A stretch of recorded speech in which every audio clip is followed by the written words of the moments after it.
Hallelujah. Praise the Lord. கர்த்தர் நல்லவர், தேவன் உயர்ந்திருப்பாராக, கண்மலையானவர் துதிக்கப்படுவாராக. நம்முடைய வார்த்தைக்கு நேராய் நம்முடைய இருதயத்தை சிந்தையை திருப்பிக் கொள்வோம். கர்த்தர் நம்மோடு கூட பேச ஆசையுள்ளவராய், அவர் ஆவலாய் நம்மோடு பேச காத்திருக்கிறவராய் இருக்கிறார். எத்தனை பேர் கேட்க காத்திருக்கிறீங்க? ஹல்லேலூயா. கர்த்தர் நல்லவர். எத்தனை பேர் ஆண்டவரை நம்பி இருக்கிறீங்க? அவரை சார்ந்து இருக்கிறீங்களா? ஆண்டவர் சொல்கிறார், உங்கள் நம்பிக்கை வீண் போகாது.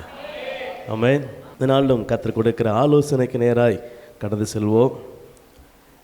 சிலுவையின் அன்பு என்கிற தலைப்பின் கீழே இந்த நாளின் கர்த்தர் கொடுக்கிற ஆலோசனை, என் வாழ்வின் எழுச்சிக்கு காரணம் சிலுவையின் அன்பு. என் வாழ்க்கை ஒரு எழுச்சிக்குள்ளே போகுது அப்படின்னா அதுக்கு காரணம் ஆண்டவர் என் மேல் வைத்த அன்பு. அவர் என் மேல் வைத்த அன்பினால தான் என் வாழ்க்கை கொஞ்சமாவது என்ன செய்யுது, கொஞ்சம் கொஞ்சமாக மேலே எழும்புகிறது. அவர் வாளாக விடுகிறவர் அல்ல, அவர் தலையாக மாற்றுகிறவர். ஹல்லேலூயா. தலையாக நான் இருந்ததில்லை. என்னுடைய காரியங்கள்லாம் வாளாக தான் இருந்துச்சு, கீழாக போகிறது தான் இருந்துச்சு. ஆனால் எப்பொழுது சிலுவை எனக்காக சிந்தப்பட்டதோ அன்றையிலிருந்து என் வாழ்க்கை அது முன்னேற தொடங்கிறதா இருக்கிறது. இதனாலும் சில வார்த்தைகளை வசனங்களை அடிக்கோடிட்டு நான் நாட்களிலே இந்த வசனத்திலிருந்து கர்த்தர் நம்மோடு கூட பேச வருகிறதை நான் உங்களோடு கூட விளக்க விரும்புகிறேன். கிறிஸ்துவின் சிலுவை உலகபூர்வமான நம்பிக்கையில் இருக்கும் பொழுது வீழ்ச்சிக்கு நேராய் கொண்டு போகிறது. ஹல்லேலூயா. நல்லா கவனிங்க. இது போகும் நான் சொல்கிறதெல்லாம் கொஞ்சம் வித்தியாசமாக தான் இருக்கும். என் கூடவே வந்தீங்கன்னா தான் வளைவு நெளிவில் கரெக்டாக நீங்கள் செட் ஆவீங்க. ஹல்லேலூயா. கவனிங்க. கிறிஸ்துவின் சிலுவை கூட இருக்கிறவங்களுக்கு அவங்க உலகபூர்வமாக இருந்தாங்கன்னா, ஆண்டவரோடு கூட இருந்தாலும் உலகத்தின் எண்ணங்கள், உலகத்தின் நினைவுகள், உலகத்திலிருந்து ஒன்றை பெற்றுக்கொள்ளுவோம். இவர் உலகத்திலிருந்து எனக்கு ஒன்று பெற்றுக் கொடுப்பார், இவரிடத்திலிருந்து நான் உலகத்தில் சில ஆதாயங்களை பெற்றுக்கொள்வோம் அப்படின்னு நினைக்கிற கூட்டம் இருந்துச்சுன்னா அந்த கூட்டத்துக்கு சிலுவை வீழ்ச்சியை கொடுக்கும். ஆனால் கிறிஸ்துவை மட்டுமே சார்ந்து கொண்டு அவருடைய அன்பை புரிந்து, அவருடைய அன்பை அறிந்து, அவருடைய அன்பை பற்றி பிடிக்கிற கூட்டம் இருக்குமானா அந்த கூட்டத்துக்கு சிலுவை எழுச்சியை கொடுக்கும். ஆமென். இதில் என்ன ஒரு முக்கியமான ஒரு விஷயம்னா, எல்லாரும் அந்த இடத்துக்கு போய் தான் இந்த இடத்துக்கு வராங்க. எந்த இடத்துக்கு? வீழ்ச்சிக்குள்ளே வேற போய் தான் எழுச்சிக்கு நேராக வராங்க. எல்லாரும் நேராக எழுச்சிக்குள்ளே வருகிறது இல்லை. ஒரு சிலர் வீழ்ச்சியில் இருந்து சிலுவை அன்பை ருசித்ததுனால டைரெக்டாக என்ன செய்வாங்க, எழுச்சிக்குள்ளே வருவாங்க. சிலர் ஆண்டவர் கூடவே இருந்து வீழ்ச்சியில் போய் அப்புறம் என்ன செய்வாங்க, ஆசீர்வாதத்துக்கு நேராக, எழுச்சிக்கு நேராக எது சரியானது என்பதை கொஞ்சம் லேட்டாக கண்டுபிடிப்பாங்க. ஆமென். அதனால தான் நான் தலைப்பை இப்படியாக வைத்தேன், என் வாழ்வின் எழுச்சிக்கு காரணம் சிலுவை. சில நேரங்களில் உலகத்தை சார்ந்து கொண்டா வீழ்ச்சிக்கு நேராகவும் அது கடந்து செல்கிறதா இருக்கிறது. மத்தேயு 26ஆம் அதிகாரம் 56ஆம் வசனம். ஆகிலும் தீர்க்கதரிசிகள் எழுதியிருக்கிற வசனங்கள் நிறைவேறும்படி இவைகள் எல்லாம் சம்பவிக்கிறது. அப்பொழுது சீசர்கள் எல்லாரும் அவரை விட்டு ஓடி போனார்கள். நீங்க இங்க ஒரு காரியம் வேதத்தில் சொல்லப்படுது. கடைசி வார்த்தை 86ல் கடைசி வார்த்தை எப்படியாய் சொல்லுகிறது, அவர்கள் என்ன செய்தாங்களாம், இயேசுவை விட்டு ஓடி போனாங்க. யாரை விட்டு ஓடி போனாங்க? யார் ஓடி போனது? யாரு ஓடி போனது? யாரு கூடவே இருந்து அவருடைய எல்லா இடங்களிலும் அவருடைய அற்புதங்களை கண்ணார கண்ட ஜனங்கள் ஓடி போனாங்க. ஏன் ஓடி போனாங்க அப்படின்னா, அது ஒரு வீழ்ச்சியாக அங்கே காணப்படுகிறது. சீஷர்களுடைய வீழ்ச்சி அது. ஆண்டவரோடு கூட தோள் கொடுத்து நிற்கலை. நாங்கள் தான் அவருடைய சீஷர்கள் என்ன செய்யலாங்க சொல்லலை. அவங்க மாறாக வேதம் சொல்லுகிறது, அவரை பிடித்தார்கள் என்று தெரிந்த உடனே என்ன செய்தாங்க, அவர்களை விட்டு ஓடி போனார்கள். தீர்க்க தரிசனம் எழுதுற எல்லாம் அது நிறைவேறுதலாக நடக்குது. ஆனால் ஆண்டவரை பிடிக்கிறது தான் நிறைவேறுதல். இவங்க ஓடி போகிறது தீர்க்க தரிசனம் நிறைவேறுதல் இல்லை. ஏன் அங்கே ஓடி போகிறாங்கன்னா, அவங்க எதிர்பார்த்து இருந்தது ஒன்று, இவர் இப்படி பிடிபடுவார், இப்படின்னா இவங்க இப்படி கம்பும் கட்டையுமா ஈட்டியும் வேலுமா என்ன செய்கிறாங்க பிடிக்கிறாங்கன்னா, அவரு கூட இருந்து நானும் என்ன செய்ய விரும்பலை, தீங்கு அனுபவிக்கவோ இல்லை அவரோடு கூட சிறைச்சாலை செல்லவோ நான் என்ன செய்யலை, விரும்பலை. வீழ்ச்சி எங்கே ஆரம்பிக்குதுன்னா, இவர் யார் வந்தாலும் தூக்கி எறிஞ்சிருவார். இவர் யார் வந்தாலும் என்ன செஞ்சிருவார், சரி பண்ணிடுவார். இவர் அந்த இடத்துல இருந்து என்ன செஞ்சிருவார், மறைஞ்சிருவார். நம்மளையும் மறைச்சு கொண்டு போயிடுவார். கடலில் நடந்து வந்தவர், இவர் எல்லாவற்றையும் செய்ய வல்லமை உள்ளவர் என்று அவங்க உலகத்தின் காரியங்களை வைத்தே என்ன செய்தாங்க, அவர் காட்டின அற்புத அடையாளங்களை வைத்தே என்ன செய்தாங்க, அவரை கணக்கிட்டு அவரோடு கூட இருக்கிறதுனால நாங்களும் பெரியவர்கள் அப்படின்ற ஒரு பேரோட மிதப்போடு என்ன செய்கிறாங்க. ஆனால் ஒரு சோதனை வரும் பொழுது அங்கே ஆள் என்ன இல்லை இல்லை. அல்லேலூயா. கவனிங்க, இவங்க சீஷர்கள் என்று அழைக்கப்பட்டாலும் உலகத்தின் பூர்வமாக இவர்கள் வீழ்ச்சி அடைந்தவர்கள். சில நேரங்கள் விழுந்து போகிறாங்க. பேதுரு இதில் கொஞ்சம் ஹைலைட்டான ஒரு மனுஷன் பாருங்கள். அவர் எல்லா இடங்களிலும் கர்த்தருக்கு ரொம்ப முன்கூட்டி முந்திரிக்கொண்டே என்ன செய்வார், பேசுவார். இது 56 ஒரு வீழ்ச்சி. 27 அதிகாரம் 31 அவர் அடிக்கவும் பரியாசம் பண்ணவும் என்ன செய்தாங்களா. 31 27 31 அவரை பரியாசம் பண்ணின பின்பு அவருக்கு உடுத்தின மேலங்கியை கலற்றி அவருடைய வஸ்திரங்களை அவருக்கு உடுத்தி அவரை சிலுவையில் அறையும்படி என்ன செய்தாங்க, கொண்டு போறாங்க. அப்பையும் யாரும் என்ன செய்யல, வரல. இதெல்லாம் நடக்கும் அப்படின்னு சொல்லி முன்கூட்டியே 16 அதிகாரத்திலே கர்த்தர் ஆரம்பிச்சிட்டார் சொல்றதுக்கு. ஆனால் இவங்க அதையெல்லாம் கேட்டும் கூட அதுக்கு தன்னை ஆயத்தப்படுத்தலை. அதுக்கு பதிலாக வேற எதுக்கு ஆயத்தப்படுத்துகிறாங்க, உலகத்தின் ராஜ்யத்தில் ஒன்று சேர்றதுக்கு ஆயத்தப்படுறாங்க.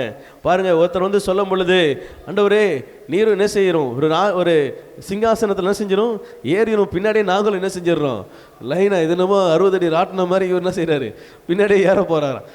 சொல்கிற இடமெல்லாம், பார்க்குற இடமெல்லாம், செய்கிற இடமெல்லாம் என்னது தான், வயிறு தேவை, சாப்பாடு, அற்புதம் நடக்கும்போது கூட நின்று நாங்களும் இவர் சீஷர்கள், அவ்வளோதான்.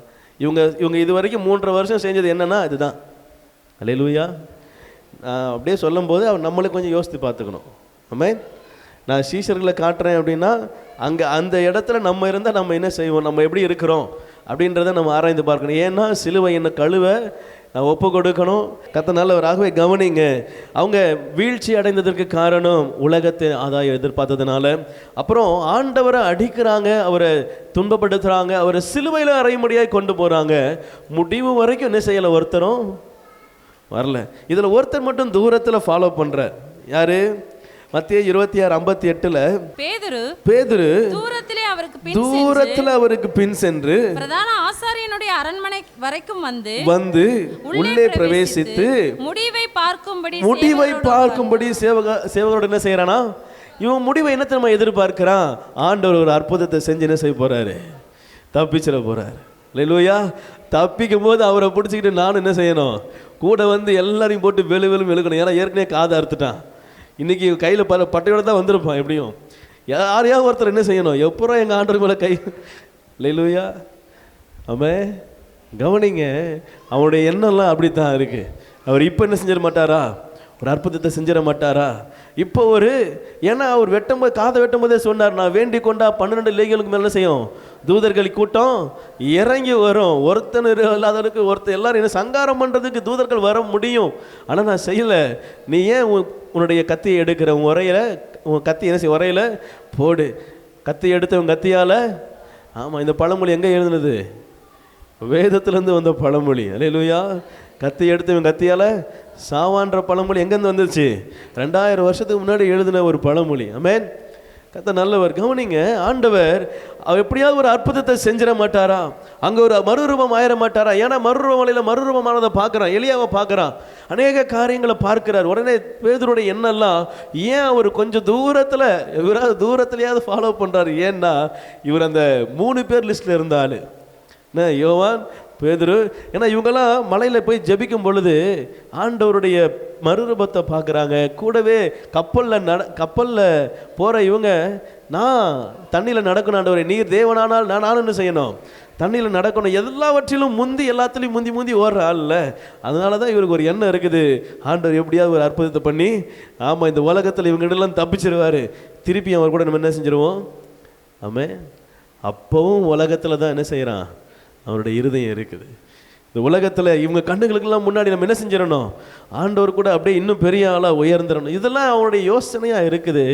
இது எல்லாத்தையும் ஆண்டவர் என்ன செய்கிறாரு, அறிந்தவராக சொல்கிறாரு, பேதுரு 3 முறை என்னை மறுதளிப்பேன். அவர் என்ன சொல்கிறாரு தெரியுமா, சாவிலும் நான் உண்மை பின்பற்றி வருவேன் அப்படின்னார். எதில்? இப்போ அவர் சாவதான கூட்டு போகிறாங்க, எங்கே பின்பற்றி வரல, ஏன் பின்பற்றி, தூதர்கள் எங்கே குற்றி இருக்கிற சீசர்களை எங்கே காணோம் அப்படின்னா என்ன இல்லை, யாரும் கூட இல்லை. இவர் ஒருத்தர் தான் சொன்ன வார்த்தைக்காகவா உலகத்தின் ஆசைக்காகவும் என்ன செய்கிறாரு, தூரத்துலையாவது வரார். இவருடைய எண்ணம் என்ன, உலகம். இவருடைய ஆசை என்ன, உலகத்தில் நம்ம இவங்க மேலே பெரிய ஆளாக இருக்கணும். இவருடைய விருப்பம் என்ன, இவர் மூலயமா உலகத்தில் ஒரு ஆதாயத்தை. ஆமென், அல்லேலூயா. கவனிங்க, அப்படி ஒரு ஆசையோடு அவருடைய நினைவோடு நம்ம என்ன செய்யக்கூடாது, சிலுவையை ஃபாலோ பண்ணக்கூடாது. ஆமென், அல்லேலூயா. சிலுவையை நான் எதற்காக பார்க்கிறோம் அப்படின்னா, அவர் எனக்காக எல்லாவற்றையும் செய்து முடித்துட்டார். இந்த பாடுகள் எந்த வாழ்வுக்காய் சொந்தப்படுத்தி அவர் ஏற்றுக்கொண்டார்.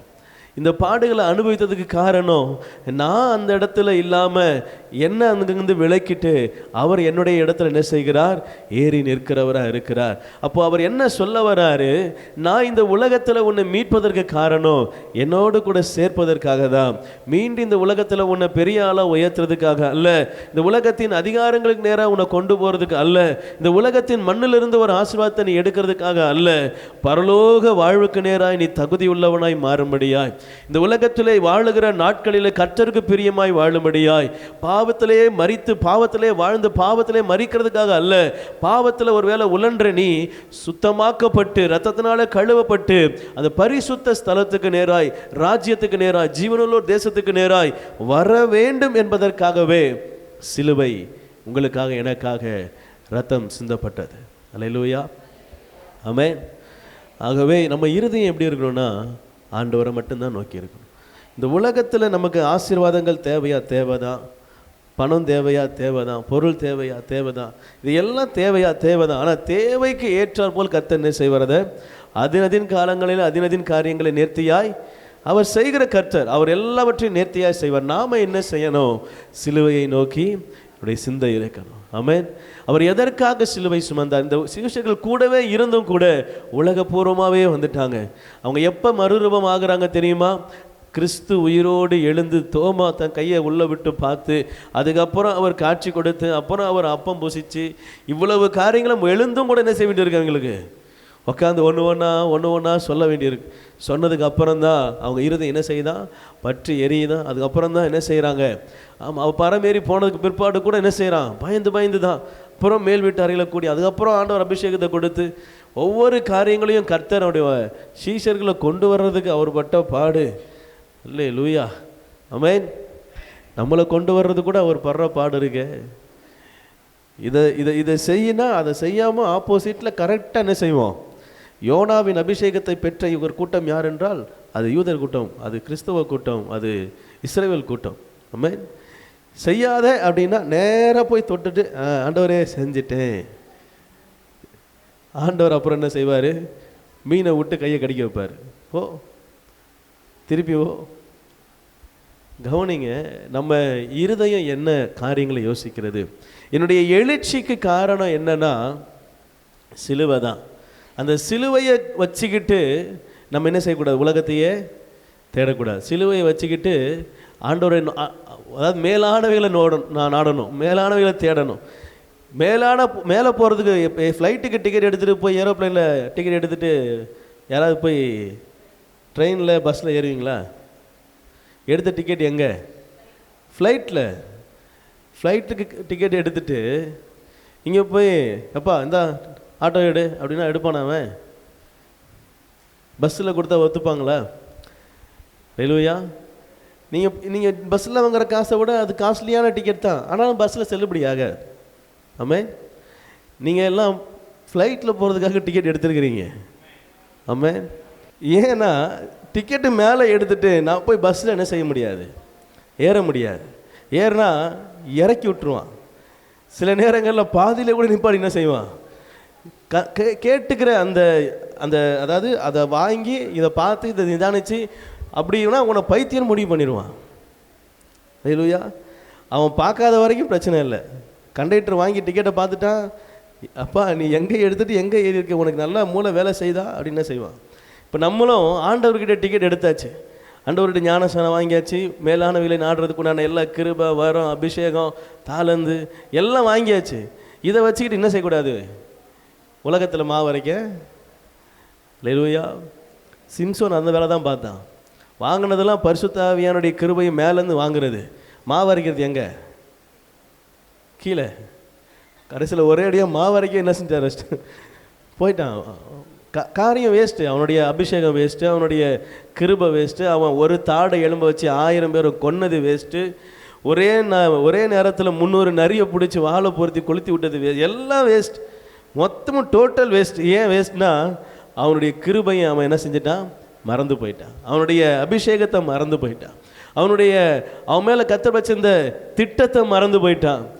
எடுத்த டிக்கெட்டு ஃப்ளைட்டு, ஆனால் ஓடுறது எங்கே, உலகப்பூர்வமாக உலகத்தின் ஆசை வாசபாசங்களோட உலகத்தின் காரியங்களோடு சேர்ந்து என்ன செய்கிறது, ஓடுனா அவனுடைய ஜீவியமே என்ன செஞ்சிச்சு, அவன் தான் பிழைக்கணும் கூட கேட்கல. ஆண்டவரே இவர்களோடு கூட என் ஜீவன் என்ன செய்யட்டும், மடியட்டும்னு கேட்டு தன்னுடைய வாழ்க்கையை முடித்துக் கொள்கிறத பார்க்கிறோம். கவனிங்க, ஆண்டவர் நம்மோடு கூட இடைப்படுகிறார். என்னுடைய வீழ்ச்சி எங்கன்னா, நான் சிலுவையை வைத்துக்கொண்டு உலகத்தில் ஆசீர்வாதத்தை தேடுவேன் என்று சொன்னால் என் வீழ்ச்சி அது உறுதியாக இருக்குது.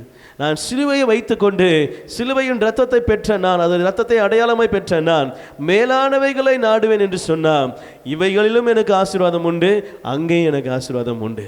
அல்லேலூயா.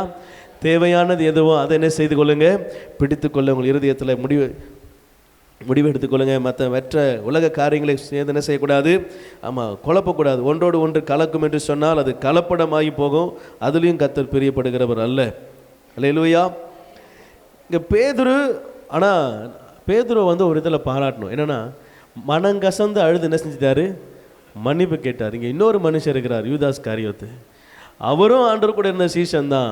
ஆனால் வீழ்ச்சி, பேதுருவுக்கும் வீழ்ச்சி வந்தது, யூதாஸுக்கும் வீழ்ச்சி வந்தது.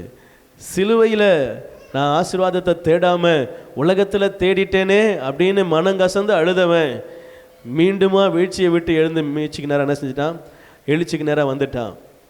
ஆனால் உலகத்தில் ஆசீர்வாதங்களை தேடினேன்னு ரொம்ப நொந்து கொண்டவன் திருப்பியும் ஆண்டவர் சமூகத்தில் வர இறுதியும் இல்லாததுனால அவன் வீழ்ச்சியாகவே என்ன செய்தது, முடிந்து விட்டது. அல்லேலூயா.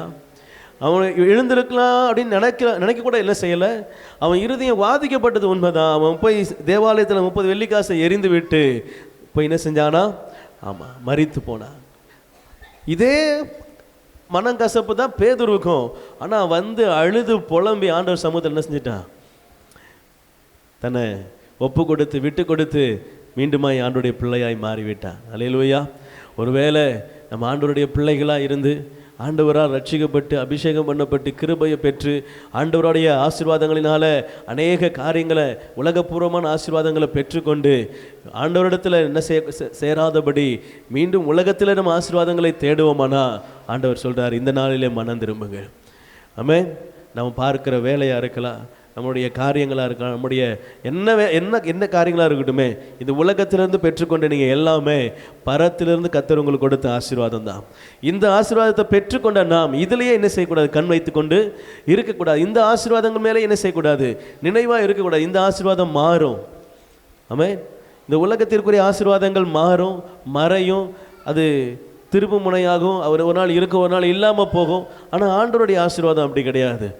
மேலானவைகளை நீங்கள் நாட ஆரம்பிச்சிங்கன்னா இங்கே எது கிடைச்சாலும் எது கிடைக்கட்டாலும் உங்கள் இருதயம் என்ன செய்யாது, கலங்காது. எது இல்லைனாலும் உங்கள் இருதயம் வருத்தப்படாது. மாறாக நீங்கள் கிறிஸ்துவுக்குள்ளே எப்பொழுதும் சந்தோஷமாக என்ன செய்வீங்க, இருப்பீங்க. சிலுவையின் ரத்தம் உங்கள் இருதயத்தில் என்ன செய்யும், சமாதானத்தை கொடுக்கும். அல்லேலூயா. அல்லேலூயா. கர்த்தர் நல்லவர். ஒரு மனிதனுக்கு நேரிடுகிற சோதனையில் தான் அவனுடைய ஆவிக்குரிய பலம் என்னவென்று தெரிகிறது. அல்லேலூயா. சோதனை எங்கே வருது? இந்த உலகத்தில் நிறைய சோதனை நமக்கு நேராக வருது. மோசே 40 வருஷம் எகிப்தில் இருக்கும் பொழுது என்னை மிஞ்ச ஒருத்தனும் இல்லை அப்படின்ற மனசு நினைவு அவனிடத்தில். அடுத்த 40 வருஷம் வனாந்தரத்தில் நான் ஒரு மண்ணும் கிடையாது, நான் புழு, எனக்கு நம் திக்குவாயும் மந்த நாவு, தன்னை ஒன்றும் இல்லைன்னு உணர வைக்கிற அளவுக்கு ஆண்டவர் என்ன செஞ்சிட்டாரு. அல்லேலூயா. இந்த உலகத்தில் நான் தான் கெத்துன்னு நினச்ச எல்லாருமே ஒரே அடியாக வெத்த என்ன செஞ்சுருக்கிறாங்க, போயிருக்கிறாங்க. தன்னை தான் பெருமை பாராட்டின எல்லாரும் ஒரு நாளில் இல்லாமல் என்ன செஞ்சுருக்கிறாங்க, தரமட்டமாக ஆண்டவர் என்ன செஞ்சுருக்கிறார். ஆமாம், 40 நாள் வந்து நின்று கோலியாத் என்ன செஞ்சானா, நிந்திச்சானா. 41வது நாள் அவனை உலகத்திலே இல்லாதவனுக்கு என்ன செஞ்சிட்டார் ஆண்டவர், மாற்றிட்டார். அந்த அந்த ஒரு நாள் தான் மாறிடுச்சு. இது வரைக்கும் இருந்தவன் இதுக்கப்புறம் என்ன செய்யலை இல்லை. ஆண்டவர் சொல்கிறாரு, 40 நாள் 40 வருடம் எத்தனை நாள் அவனை இருக்கட்டும், நான் தான் அப்படின்னு நினைக்கிற எல்லாருடைய இருதயத்துலேயும் ஒரு சோதனையை ஆண்டவர் அனுப்புகிறார். அந்த சோதனை அது வந்ததுக்கு அப்புறம் இவங்க முடிவு பண்ணுவாங்க, இல்லை நான் ஒன்றும் இல்லை, எனக்கு மேலே ஆண்டவருடைய கிருபை என்ன செய்து கிரிய இருக்கிறது, அவரை அன்றி ஒன்றும் என்னால் செய்ய முடியாதுன்னு நிலைமைக்கு வர வரைக்கும் அந்த மேன்மையை கர்த்தர் கீழே தாழ்த்துகிறவராக இருக்கிறார். தாவீதுக்கு கொஞ்சம் மேன்மை உண்டு. தாவீது சங்கீதத்தை நிறைய வாசித்து பாருங்களேன். என் கூட அப்பம் புசித்தவன் எனக்கு நேராக தலையை தூக்குனா, காலை தூக்குனா, இவ்வளோ என்ன செய்வார் சொல்லுவார். ஏன் சொல்கிறாருன்னா, பெருமை வரும்போதெல்லாம் மேன்மை வரும்போதெல்லாம் ஆண்டவர் அடிக்கிறார், இறக்குறார். அப்புறம் இறக்கும் பொழுது இவன் மொத்தமாக படுத்து உருண்டு ஆண்டவர் சமூகத்தில் திருந்தன மாதிரி என்ன செஞ்சிருவார், ஒப்பு கொடுத்துருவார். ஆண்டவரை இனி செய்ய மாட்டாண்டவர், இனி செய்ய மாட்டாண்டவர் சொல்லி ஒப்பு கொடுத்து. நீங்கள் நான் ஒரு 4, 5, ஒரு 8, 9 சங்கீதம் அப்படி வாசித்து பார்த்தேன். எல்லாத்துலேயும் இதே வேலையை பார்க்குறாரு அவர். தாவீது எல்லா இடத்துலையும் இதே வேறு. ஒரு இடத்துல சொல்கிறாரு 3ஆம் சங்கீதத்தில், தம் பிள்ளை என்னை அழிக்க வகை தேடுறான் ஆண்டவரே, ஆண்டவரே என்னை கொல்றதுக்கு என் பிள்ளைய என்ன செய்கிறான். அல்லேலூயா. யார் கொல்ல வகை தேடுறது, அப்சலோம் என்ன செய்கிறான். 3ஆம் அதிகாரம் 3ஆம் வசனத்தில், என்னை கொல்றதுக்கு வகை தேடுறான் ஆண்டவரே என் பிள்ளை, ஆனாலும் நீரே என் நம்பிக்கை, நீரே என்ன வகை தேட வச்சது யாரு. எது செய்யணுமோ அதை செய்யணும், எதை செய்யக்கூடாது அங்கே அவன் பிள்ளைங்களை சில நேரத்தில் என்ன செய்யறான், கவனிக்காமல் விடுறாரு. அப்போ அதை ஆண்டவர் அதை மேன்மையாக நினைக்கிறார். இவர் என் பிள்ளை ராஜா வீட்டு பிள்ளை என்ன செய்யும், அப்படி தான் இருக்கும், ஒரு அடி அடிப்பார் ஓ, அப்புறம் அவனே கொல்ல வகை தேடுவான். ஆண்டவரே தேடுறான், ஆண்டவரே என்னை காப்பாற்றுங்க. கவனிங்க, நீ தான் என் நம்பிக்கைன்னு சொல்கிறதுக்கு முன்னாடி ஆண்டவர் சமூகத்தில் உட்காந்து என் பிள்ளையை ஒழுங்காக என்ன செய்யணும், அடைக்கி ஒடுக்கி ஒழுங்காக அப்படின்னு சொல்லி அவனை கர்த்தருக்குள்ளே வளர்த்து கர்த்தருக்குள்ளே அவனை நடத்தி இருந்தானா என்ன செய்ய மாட்டாமல் எனக்கு வகை தெரியிருக்க. இவர் பண்ணுறது முதல்ல எல்லாத்தையும் விட்டுடுறாரு. கடைசியில் வந்து ஐயோ அம்மா கத்துறது என்ன செய்யறது, ஆண்டவர் சமூகத்தில் உட்காந்து நீரே என் நம்பிக்கை, நீரே என் அரைக்கலாம், நீ தான் நான் நம்பி இருக்கிறவர். இதெல்லாம் கரெக்டு தான். ஆனால் அதுக்கு முன்னாடி நான் என்ன செய்யணுமோ, என்னை தாழ்த்த வேண்டிய இடத்துல தாழ்த்தணும். ஆண்டவர் எனக்கு என்னை எங்கே வச்சிருக்கிறாரோ அங்கே நான் உண்மை உத்தமமாக இருக்கணும். என்னிடத்துல வீழ்ச்சி வரும் பொழுது, சோதனை வரும் பொழுது நான் அதில் உண்மையாக கர்த்தருக்கு முன்பதாக என்ன செய்யணும்.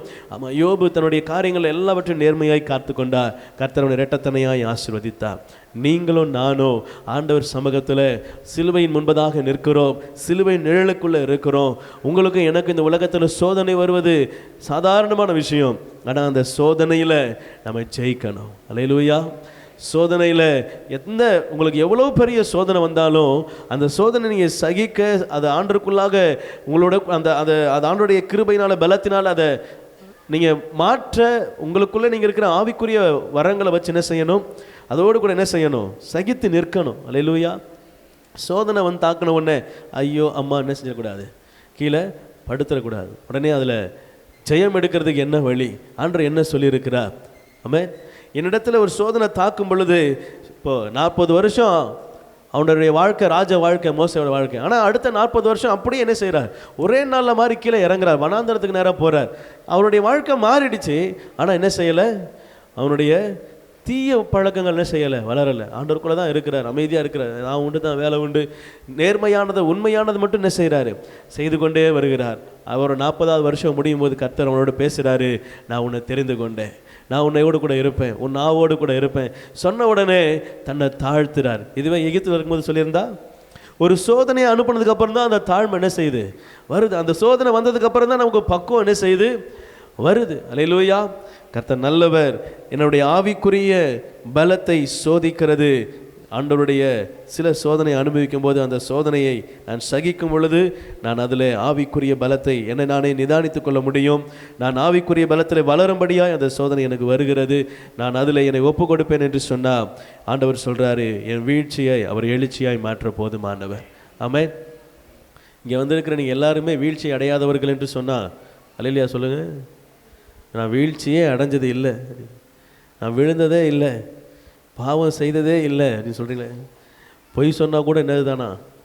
பாவம் தான். அப்படின்னா நம்ம செஞ்ச பாவத்துக்கு லிஸ்ட்டு போட்டு எழுதினா கூட பேப்பர் பத்தாது. பைபிளில் சொல்லுது, அவர் செய்த அற்புதங்களை எழுதுவதற்கு வேத வசனத்தில் பைபிள் இடம் என்ன செய்யாதான், போதாதான். யோவான்லேயோ அதில் எழுதப்பட்டிருக்கு. இன்னும் அவர் செய்த அற்புதங்கள் அநேகம் உண்டு, எழுத போனால் வேதாகமம் பத்தாது, பேப்பர் பத்தாது அப்படின்னு சொல்கிறாங்க. அந்த மாதிரி இப்போ நம்ம சொல்ல போனால், நம்ம பாவங்களை எழுத போனால், ஆமாம் லிஸ்ட்டு கொடுங்க, நம்ம வந்து அடிஷ்னல் ஷீட் வாங்கி என்ன செய்வோம், எழுதிட்டே இருப்போம். ஏன்? அது வாட்டுக்கு போதும். ஆண்டோ 40 வருஷம் 30 வருஷம் 60 வருஷம்னு உட்காந்து என்ன எழுத விட்டா எவ்வளோ பாவத்தை எழுதுறது? விவரம் தெரிஞ்ச வயசு ஒரு 8 வயசு 10 வயசுன்னு வைங்களேன், அதுலேருந்து எழுத ஆரம்பித்தா கூட எப்படியும் ஒரு 4 5 6 8 ஒரு 10 A4 ஷீட் பண்டல் என்ன செய்யணும், அது கூட பத்தாது. அதுக்கப்புறமா வாங்க வேண்டிய சூழ்நிலை வந்தால் வரலாம், அவ்வளோ எழுத வேண்டியது இருக்கும். ஆனால் ஆண்டவர் சொல்கிறாரு, உன் வீழ்ச்சியை நான் எழுச்சியாய் மாற்றுறேன். நீங்கள் விழுந்துட்டீங்க தான், ஒரு வேளை நீங்கள் தவறி இருக்கலாம், ஆண்டவர் சொல்கிறாரு நான் உன்னை மீண்டுமாக எழுப்புகிறேன். அல்லேலூயா. ஆண்டவர் கரத்தில் ஒப்பு கொடுத்தா உங்கள் வீழ்ச்சி எழுச்சியாக மாறும். நம்ம ஆண்டவருடைய பிள்ளைகளாக இருந்து விழவே இல்லைன்னு சொல்ல முடியாது. அநேக நேரத்தில் என்ன செஞ்சுருக்கிறோம், சிலுவை நிழலில் இருந்தாலும் என்ன செஞ்சுருக்கிறோம், ஆமாம் விழுந்திருக்கிறோம். ஆனால் ஆண்டவர் சொல்கிறாரு நான் உன்னை எழுச்சியாய் மாற்ற விரும்புகிறேன். இந்த சோதனையில் உன் ஆவிக்குரிய பலத்தை நீ பரிசோதித்துக்கொள். இந்த ஒரு பிரச்சனை வரும்போது நான் விழுந்துடுறேன் ஆண்டவர்னா, என் ஆவிக்குரிய பலன் என்ன செய்திருக்கிறது, குன்றி இருக்கிறது. இந்த பாவம் வரும்போது என்னால் எதிர்க்க முடியல, நான் விழுந்துடுறேன், என் ஆவிக்குரிய பலன் குன்றி இருக்கிறது. இந்த வார்த்தை வரும்பொழுது திருப்பி எனக்கு உள்ள கோபம் வருது, திருப்பி நான் பேசிடுறேன், என் ஆவிக்குரிய பலன் குன்றி இருக்கிறது. என்னுடைய நினைவுகள் எல்லாம் ஒரு நேரத்தில் நல்லா இருக்குது, ஒரு நேரத்தில் என்ன செய்யுது, சோதனை வருதுன்னா நீங்கள் அதை என்ன செய்யுங்க, இதில் எனக்கு சோதிக்கிறார் ஆண்டவர். அல்லேலூயா. ஒரு ஸ்டேட்மெண்ட், அழகான ஒரு ஸ்டேட்மெண்ட் சொல்லி முடிக்கிறேன். என்ன, ஒருத்தர் ஆண்டவர்கிட்ட, ஆண்டவரே எனக்கு இதெல்லாம் ரொம்ப கஷ்டமாக இருக்குது, இது எனக்கு என் வாழ்க்கையில் சரி பண்ணுங்க அப்படின்னார். உதாரணத்துக்கு இப்போ எனக்கு கோபம் ரொம்ப அதிகமாக வருது, இந்த கோபத்தை வரவிடாமல் என்னை கண்ட்ரோல் பண்ணுங்க அப்படின்னா அவர் என்ன செய்வார்? கடவுள் என்ன செய்வாருன்னா கோபப்படுகிற சூழ்நிலையை அனுமதிப்பார். அப்போ நான் கோவப்படாமல் என்ன செய்யணும், அதாவது உட்காந்து எழுதணும்னா கையில் பேப்பர் என்ன செய்யணும், பேப்பர். உங்களுக்கு எக்ஸாம் இப்போ வைக்கிறோம், அந்த எக்ஸாமில் கொஸ்டின் பேப்பர் கொடுத்தா தானே எழுதுறீங்க. கொஸ்டின் பேப்பர் கொடுக்காமலே எழுத சொன்னால் ஆன்சர் எழுதுவீங்களா? என்ன கொஸ்டினே தெரியாது. இப்போ அதே தான் நம்ம என்ன நினைக்கிறோன்னா, ஆண்டவர் இறங்கி எனக்குள்ளே வந்து என்னை கட்டி போட்டு நான் கோவப்படாத பிறகு என்னை என்ன செய்யணும், ஒரு பெல்ட் வச்சு என்னை கட்டணும். இப்படி தான் நம்மளுடைய எதிர்பார்ப்பு சிந்தை இருக்குது. ஆனால் அப்படி அல்ல. நான் கோவப்படக்கூடாதுன்னு ஆண்டவர்கிட்ட ஜெபம் பண்ணால் கோவப்படுற சூழ்நிலை என்ன செய்வார், அனுப்புவார். அந்த சூழ்நிலையில் நான் கோவப்படாமல் இருக்கணும். அல்லேலூயா. நீங்கள் எல்லாருமே நெட்டு யூஸ் பண்ணுறதுனால சொல்கிறேன், உங்கள் செல்லில் நெட்டு ஒர்க் ஆகலைன்னா ஒரு கேம் ஒன்று வரும், ஒரு டிராகன் மாதிரி ஒன்று குட்டியோன்னு இருக்கும்.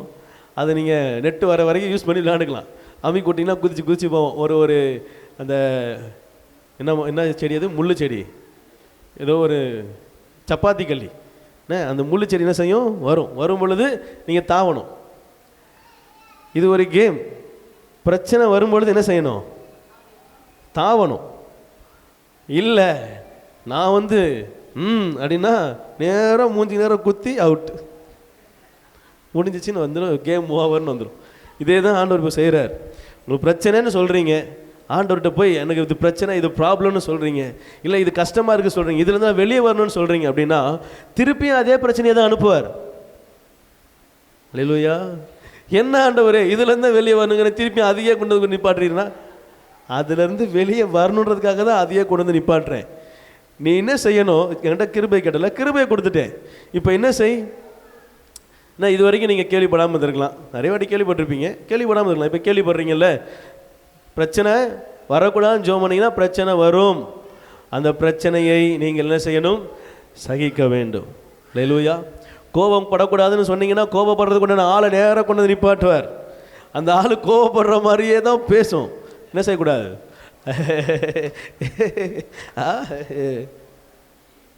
அப்படியே சிரிச்சு விட்டிங்கன்னா முடிஞ்சிச்சு. அந்த ஆள்கிட்ட திருப்பி கோவப்பட்டீங்கன்னா திருப்பி அடுத்த நாள் ஜெபம் பண்ணுவீங்க, திருப்பி அதே ஆள் அனுப்புவார். நீங்கள் அப்புறம் ஆயுசுக்கு நீங்கள் அந்த ஆளை தான் பார்த்துட்டே இருக்க வேண்டியதுதான். மாறுறதுக்கு வழி ஆண்டவர் காட்டுறாருன்னா அது மாறுறதுக்கு அவரே தான் அனுப்புவார். ஆமென். ஏற்கனவே யோபு நொந்து நூலாக உக்காந்துருக்கிறான். அவன் கூட வந்த நண்பர்கள் செஞ்சாங்களாம், இன்னும் அவனை சொரன்னாங்களாம். எப்பா எஞ்சி போறியா சபிக்கவான்றார் அவர். ஓடி போய் ஒழுங்க பக்கத்தில் உட்காராத, சொல்கிறதெல்லாம் கேட்டுட்டு திருப்பியும் அதே வார்த்தை என்ன செய்கிறான். அவனுடைய பொறுமையை இழந்து யோபு என்ன செய்கிறார், அவங்கள சில இடங்களில் திட்டுறார். எப்பா நீ தயவு செஞ்சு என்ன செய்யுங்க, கிளம்புங்க. 10 நாள் அவன் கூட உட்காந்து பேசாமல் கொள்ளாமல் அழுதாங்களாம். இதை விட ஒரு பெரிய கொடுமை எங்கேயுமே. இப்போ உங்களை நான் பார்த்து உங்கள் பக்கத்துலேயே கணத்து கை வச்சு உட்காந்து நான் வாட்டு உங்களை பார்த்து 10 நாளாக சோறு தண்ணி சாப்பிட்டா கூட சொல்லலை, பக்கத்துலேயே உட்காந்து அழுதா என்ன பண்ணுவீங்க? எப்படா ஏஞ்சி போவான்னு நினைப்பீங்க. உண்மையாக தான் நினைப்பீங்க. யோபு பார்த்து வாசிக்கும் போது அது லிட்டரலாக உட்காந்து என்னுடைய அந்த இடத்துல உட்காந்து யோசித்து பார்த்தீங்கன்னா, பக்கத்தில் உட்காந்து 10 நாள் பேசாமல் கொள்ளாமல் உட்காந்து செஞ்சுருக்காங்க. மூஞ்சியே பார்த்துட்டு அவனுக்கு ஏற்கனவே வேதனை, இதில் இவங்க வேற 10 பேர் சேர்ந்து என்ன செய்கிறான், 10 குறைக்கு 10 பேர் சேர்ந்து வேதனைப்படுத்துகிறான். அவன் இல்லைன்னா கூட ஓரளவுக்கு அவன் ஆறுதலாக இருந்திருப்பான். அவன் இருக்கிறதுனால தான் ஆறுதலே இல்லை. ஆனாலும் கர்த்தர் அவளுக்காக ஜெபம் பண்ண ஆண்டவர் வச்சார். அல்லேலூயா. அவளுக்காக விண்ணப்பம் பண்ணுகிறார். கவனிங்க, உங்களுடைய பிரச்சனையை மாற்றுறதுக்கு ஒரு வழி கேட்டிங்க அப்படின்னா, உங்கள் பிரச்சனையை சகிக்கிறதுக்கு, உங்கள் பிரச்சனையை அதுலேருந்து உங்களை வெளியே கொண்டு வர்றதுக்கு சில கிருபைகளை உங்களுக்கு என்ன செய்கிறார் ஆண்டவர் கொடுக்கிறார். அது உங்கள் மேலே ஆட்டோமேட்டிக்காக இறங்கும். நீ ஜெபம் பண்ண உடனே இறங்கிடும். அல்லேலூயா. விசுவாசிக்கிறீங்களா? நான் விசுவாசிக்கிறேன். நான் ஜெபம் பண்ணுறேன், ஆண்டவரே என்னுடைய ப்ரேயர் ஒரு நாள் என்ன செய்கிறோம், நல்ல போதக சமர்த்தனாக வரணும் அப்படின்னு என்ன செய்கிறேன், ஜெபம் பண்ணுறேன்னு வச்சுக்கிங்களேன். அதான் என்னுடைய வேண்டுதல்னு வச்சுக்கிங்க. என்னுடைய எண்ணமே வேத பண்டிதர் அப்படின்னு என்ன செய்யணும், வரணும் அப்படின்ற ஒரு எண்ணம் எனக்குள்ளே இருக்குதுன்னு வச்சிங்களேன். நான் என்ன செய்கிறேன், அதுக்காக ஜெபிக்கிறேன், பைபிள் வாசிக்கிறேன், இதெல்லாம் பண்ணுறேன். நான் ஜெபம் பண்ணும் போதே ஆண்டவர் அந்த கிருபையை அனுப்பிடுறார். நான் கேட்கும் போதே ஆண்டவர் கொடுத்துட்றார். ஆனால் குறித்த நாள் வரைக்கும் அதை ஹோல்ட் பண்ணி வைக்கிறார். அல்லேலூயா. எனக்குள்ளே தான் இருக்குது. அதை ஆப்ரேட் பண்ணுறதுக்கு ஒரு நாள் என்ன செஞ்சுருக்கிறாரு, வச்சிருக்கிறார். அந்த நாள் வந்த உடனே அது ஆப்ரேட் ஆகும். ஆமாம். அது வரைக்கும் நான் சும்மா கண்ணை மூடிட்டு உட்காரணுமா? அது வரைக்கும் நான் செய்யணும், பைபிளை வாசித்துக்கிட்டே இருக்கணும், ஜெபம் பண்ணிகிட்டே இருக்கணும், வேதத்தை தியானித்து கொண்டு என்ன செய்யணும், இருக்க இருக்க இருக்க இருக்க இருக்க ஒரு நாள் வரும், அந்த கிருபை முழுதாக எனக்குள்ள என்ன செய்யும், கிரியை செய்யும். அல்லேலூயா. நீங்கள் ஒருவேளை ஏதாவது ஒரு தேவைக்காக ஜெபத்தில் எதையா என்ன கேட்டாலும் சரி, அந்த கிருபை உங்களுக்கு வந்துருச்சு. நீங்கள் அந்த கிருபையை உங்களிடத்தில் ஆப்ரேட் பண்ணுறதுக்கு கொஞ்சம் காத்திருக்கணும். அந்த சோதனை வரும் பொழுது அதே சோதனையில் நீங்கள் என்ன செய்யணும், ஜெயிக்கணும். அல்லேலூயா. ஒரு வாட்டி தோக்குறீங்களா, அடுத்த வாட்டி என்ன செய்யணும், ஜெயிக்கணும். ஒரு வாட்டி ஜெயிச்சிட்டிங்கன்னா அடுத்து என்ன செஞ்சிருவீங்க, ஜெயிக்க ஆரம்பிச்சிருவீங்க. அல்லேலூயா. கர்த்தர் நல்லவர். என் வாழ்க்கையின் எழுச்சியை கர்த்தர் விரும்புகிறார். என் வாழ்க்கையில் எழுச்சியை கொண்டு வருவதற்கே அவர் சிலுவையில் எனக்காக மரித்தார். அந்த சிலுவையின் ரத்தம் உங்களை அவருடைய வெற்றியின் பாதைக்கு நேராக நடத்துவதாக.